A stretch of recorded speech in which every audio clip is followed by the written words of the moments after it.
says here, now that you're familiar with binary numbers, it's time to finish building the function to do the conversion for you. You'll start off with a simpler solution first, then refactor that into a recursive solution. I think refactor is to change something, isn't it? Software development describe process. Yes. Restructuring. Yeah. First, you need to create some arrays to store the inputs and results of the division you'll do in the following steps. This will make it easier to see how the decimal to binary conversion works.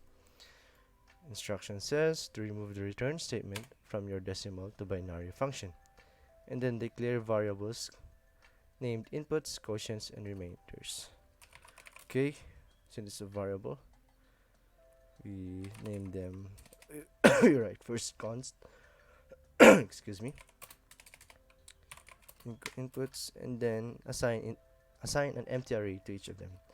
Array is brackets, so wait again a constant for the variable name quotient. Store it with an empty array. Same with remainders. Store it to an empty array.